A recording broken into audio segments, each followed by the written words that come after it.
Hey guys, I'm gonna share with you what I eat in a day. I've recently been inspired by Jen Im and all of her Korean recipes, so I decided to film a day of me making all Korean food.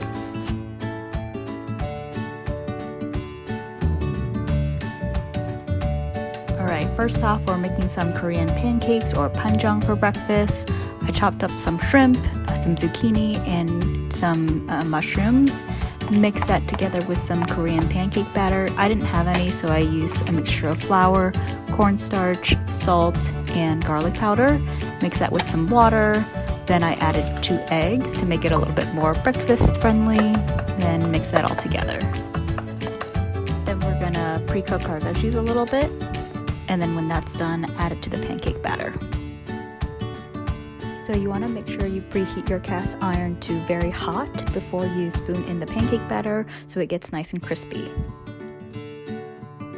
Add about 3 to 4 green onions to the middle of your pancake. After about 3 to 4 minutes on each side, you're going to very carefully flip it over. Yay! And then repeat. Make sure you use your spatula to press down the green onions. And then wait 3 to 4 minutes on each side before you flip it over. I did it better the second time.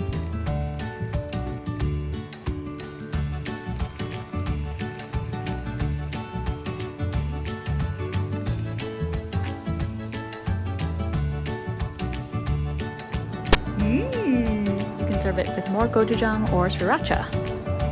Time for lunch. I'm making a Korean veggie stew. Not sure exactly what this is called in Korean, but I saw it on Jen Im's YouTube video. I'm using handashi, which is a bonito soup powder, adding about 2 teaspoons to 4 cups of hot water. Then we're going to slowly add in our veggies. The soup is not quite vegetarian or vegan because of the anchovy powder, but still really healthy and good for you. I've added the mushrooms and the onions and some garlic that I chopped up, and then I'm going to add a tablespoon of this Korean seasoned soybean paste to make this Korean soup.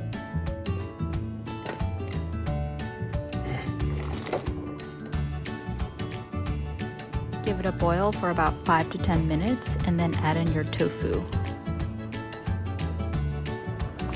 I added both sundubu and soft tofu because I wanted some more substance, and I feel like the sundubu just dissolved into the soup too much.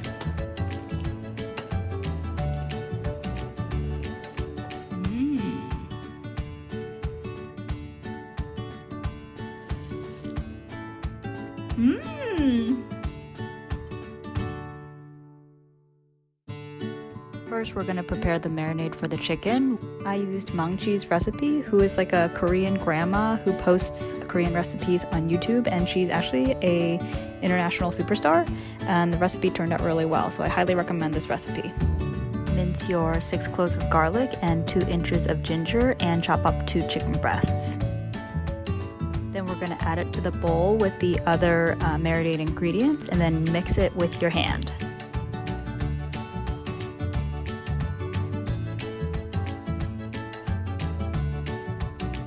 Now go wash your hands. Next, we're going to prepare the ingredients for our japchae. Bring a pot of water to boil on the stove and prep and clean a bunch of spinach. Then put the spinach into the boiling pot of hot water and boil it for about 3 to 4 minutes until the spinach is wilted.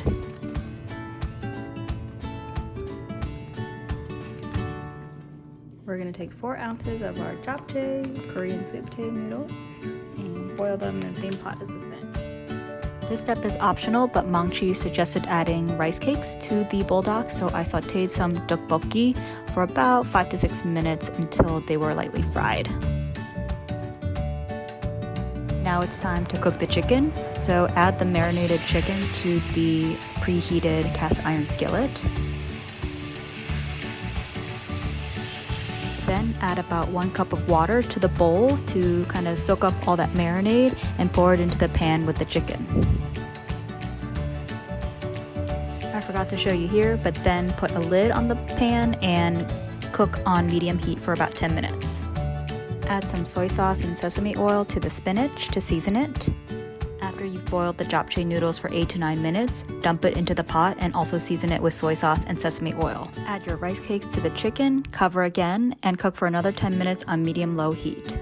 After about 10 minutes, this is how it should look, a beautiful red, fiery color. Give it a stir and then preheat your oven to the broil setting at high at 500 degrees.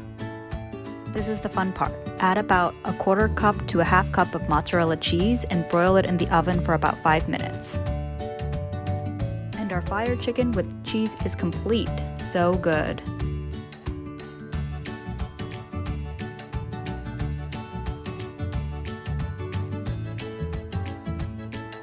Now to finish off the japchae, you're gonna chop up some white onion, green onion, carrots, and mushrooms, and then stir fry it from light to dark.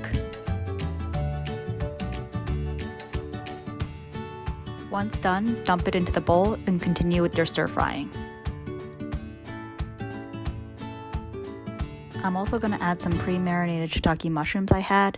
You could also add meat like beef or pork to the japchae if you like. Once everything is cooked, add about 2 tablespoons of soy sauce and 2 teaspoons of sesame oil and mix well.